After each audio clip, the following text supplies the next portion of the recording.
سبحان اللہ، کیا تسلی کی بات اللہ نے فرما دی۔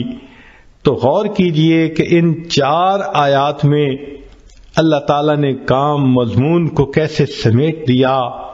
وَالضُّحَىٰ وَاللَّيْلِ إِذَا سَجَىٰ، اے محبوب صلی اللہ علیہ وسلم، آپ کے چمکتے چہرے کی قسم، آپ کی سیاہ زلفوں کی قسم، ما ودعک ربک وما قلی، تیرے رب نے تجھے چھوڑا بھی نہیں، تجھ سے منہ موڑا بھی نہیں۔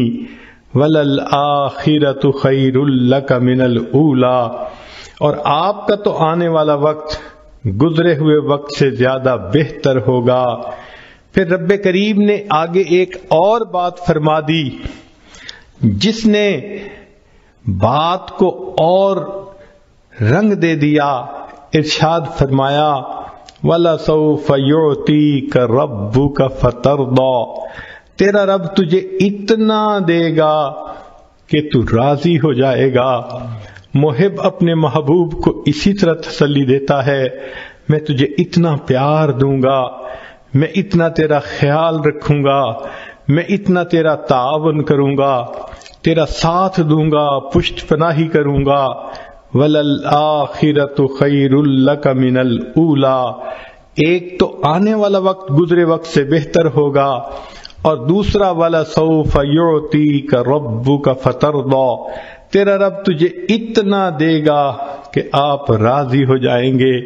اس آیت مبارکہ سے اللہ کے حبیب صلی اللہ علیہ وسلم کی عجیب شان ظاہر ہوتی ہے۔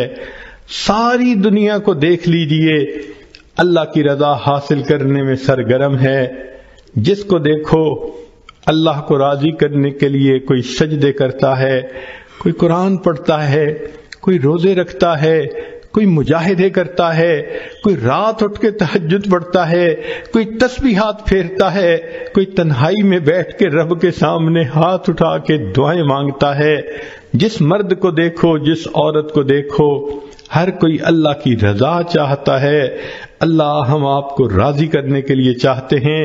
انبیاء کرام کی زندگیوں کو دیکھو، آدم علیہ السلام نے کہا ربنا ظلمنا انفسنا، اس لیے کہ وہ اللہ کی رضا چاہتے تھے۔ نوح علیہ السلام نے طوفان کی حالت میں اللہ کی رضا مانگی، یونس علیہ السلام نے مچھلی کے پیٹ میں اللہ کی رضا مانگی، ایوب علیہ السلام نے بیماری کی حالت میں اللہ کی رضا مانگی، ابراہیم علیہ السلام نے اپنے بچوں کو، بیوی کو ایک وادی غیر ذی زرع میں چھوڑ کر اس سے اللہ کی رضا مانگی، یوسف علیہ السلام نے جیل میں جا کر مشقتیں اٹھا کر اللہ کی رضا مانگی، یعقوب علیہ السلام نے بیٹے کی جدائی پہ صبر کیا، اللہ کی رضا مانگی، موسیٰ کلیم اللہ نے کوہ طور پہ جا کر اللہ کی رضا مانگی۔ جس کسی کو دیکھو اللہ کی رضا کا طلبگار ہے۔ سبحان اللہ، اللہ کے حبیب صلی اللہ علیہ وسلم کی کیا شان ہے۔ اللہ فرما رہے ہیں وَلَسَوْفَ يُعْطِيكَ رَبُّكَ فَتَرْضَىٰ، میرے محبوب صلی اللہ علیہ وسلم، رب تجھے اتنا دے گا کہ تو راضی ہو جائے گا۔ آج ولی کو دیکھو، ابدال کو دیکھو، کسی قطب کو دیکھو، غوث کو دیکھو، ہر کوئی اللہ کی رضا کا طلبگار ہے۔ آج کسی قاری کو دیکھو، حافظ کو دیکھو، عالم کو، مجتہد کو، محدث کو، ہر کوئی اللہ کی رضا کا طلبگار ہے۔ آج کے دور میں ہر امیر، ہر غریب، ہر گولا اور کالا، ہر عربی اور عجمی، ہر مرد اور عورت اللہ کی رضا کے طلبگار ہیں، مگر اللہ رب العزت فرماتے ہیں میرے محبوب صلی اللہ علیہ وسلم، پوری کائنات میری رضا کی طلبگار، اور میں پروردگار تجھے راضی کرنے کا طلبگار۔ وَلَسَوْفَ يُعْطِيكَ رَبُّكَ فَتَرْضَىٰ، تیرا رب تجھے اتنا دے گا کہ تو راضی ہو جائے گا۔ محبوب آپ کی مراد کو میں پورا کروں گا، اور اللہ رب العزت نے واقعی ایسا کر کے دکھا دیا۔ چنانچہ محبوب صلی اللہ علیہ وسلم نے انگلی کا اشارہ کیا، اللہ نے چاند کو 2 ٹکڑے کر کے دکھا دیا۔ محبوب صلی اللہ علیہ وسلم کے ہاتھ اٹھتے ہیں، اللہ بارش برسا دیتے ہیں۔ محبوب صلی اللہ علیہ وسلم کی زبان سے ابو ہریرہ عنہ کی والدہ کی ہدایت کی دعا نکلتی ہے۔ ابو ہریرہ عنہ کے پہنچنے سے پہلے اللہ ان کی والدہ کو ہدایت دے دیتے ہیں۔ محبوب صلی اللہ علیہ وسلم کعبہ کی چوکھٹ پکڑ کے دعا مانگتے ہیں، اللہ عمر عنہ کو ایمان کی سعادت دے دیتے ہیں۔ محبوب صلی اللہ علیہ وسلم کی انگلیوں سے اللہ تعالیٰ پانی کے چشمے جاری فرما دیتے ہیں۔ گویا بتلانا یہ محبوب مقصود تھا، اے میرے محبوب دیکھو ساری کائنات میری رضا چاہتی ہے اور میں آپ کو اپنا محبوب بنا چکا، لہذا میں آپ کو اتنا دوں گا، وَلَسَوْفَ يُعْتِيكَ رَبُّكَ فَتَرْضَىٰ، کہ آپ راضی ہو جائیں گے۔ محبوب جو تیری پسند ہوگی وہ میری پسند ہوگی، جو تیرا ہے وہ میرا ہے، جو تیرا نہیں وہ میرا نہیں۔ اس لیے ہمارے اکابر یہ کوشش کرتے تھے مدینہ طیبہ میں جا کر دفن ہونا نصیب ہو جائے تاکہ محبوب کا قرب نصیب ہو۔ ذرا غور کیجئے اللہ نے اپنے حبیب صلی اللہ علیہ وسلم کی تمناؤں کو کیسے پورا کیا۔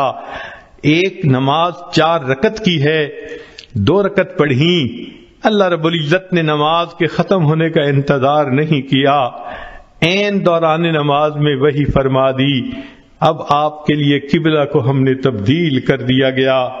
چنانچہ نبی علیہ الصلوۃ والسلام نے 2 رکعت پہلے قبلے کی طرف پڑھی اور دوسری رکعت دوسرے قبلے کی طرف پڑھی۔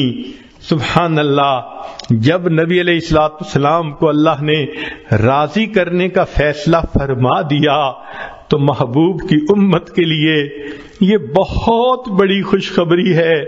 نبی علیہ الصلوۃ والسلام پر جب یہ آیت اتری تو محبوب صلی اللہ علیہ وسلم نے فرمایا کہ اللہ تعالیٰ نے فرمایا ہے میں تجھے راضی کر دوں گا۔ فرمایا میں اس وقت تک راضی نہیں ہوں گا جب تک میرا آخری امتی بھی جنت میں داخل نہیں ہو جائے گا۔ یہ کتنی بڑی خوشخبری ہے امت کے لیے کہ رب کریم نے اپنے محبوب صلی اللہ علیہ وسلم کو راضی کرنے کا وعدہ فرما لیا اور محبوب صلی اللہ علیہ وسلم نے بتلا دیا میں اس وقت تک راضی نہیں ہوں گا جب تک کہ میرا آخری امتی بھی جنت میں نہیں چلا جائے گا۔ تو رب کریم نے اپنے حبیب صلی اللہ علیہ وسلم کو راضی کرنے کے لیے قرآن مجید میں خوشخبری عطا فرما دی، بلکہ محبوب صلی اللہ علیہ وسلم کے جو یار غار تھے ان کو بھی راضی کرنے کا تذکرہ قرآن میں فرما دیا، وَلَسَوْفَ يَرْضَىٰ، قیامت کے دن وہ اللہ سے اس کو راضی کر دیا جائے گا۔ چنانچہ نبی علیہ الصلوۃ والسلام کی یہ شان ہے کہ جو آپ صلی اللہ علیہ وسلم کی اتباع کرے گا اللہ رب العزت دنیا میں بھی اس بندے کی پشت پناہی فرمائیں گے، آخرت میں بھی پشت پناہی فرمائیں گے اور پھر جنت میں اس کو داخلہ دے کر بالآخر راضی فرما دیں گے۔ یہ اللہ رب العزت کا معاملہ ہے۔ چنانچہ یہاں تک بات مکمل ہو گئی، وَالضُّحَىٰ وَاللَّيْلِ إِذَا سَجَىٰ مَا وَدَّعَكَ رَبُّكَ وَمَا قَلَىٰ وَلَلْآخِرَةُ خَيْرٌ لَكَ مِنَ الْأُولَىٰ وَلَسَوْفَ يُعْطِيكَ رَبُّكَ فَتَرْضَىٰ، تیرا رب تجھے اتنا دے گا کہ تو بس بس کرے گا۔ سبحان اللہ، اللہ رب العزت کی کتنی عنایات ہیں اپنے حبیب صلی اللہ علیہ وسلم کے اوپر۔ پھر اس کے بعد جب محب اپنے محبوب کو تسلی کی باتیں کر دیتا ہے، اکثر ہم نے دیکھا کہ گزشتہ احسانات کے تذکرے بھی کرتا ہے، وہ بھی باتیں یاد دلاتا ہے کہ دیکھو تم بھول گئے میں نے تو یہ بھی کیا تھا، میں نے تو یہ بھی کیا تھا، کیوں ناراض ہوتے ہو، کیوں غمزدہ ہو رہے ہو، تمہیں یاد نہیں کہ میں نے تو یہ بھی کر دیا تھا۔ بالکل اسی طرح رب کریم نے یہ باتیں فرمانے کے بعد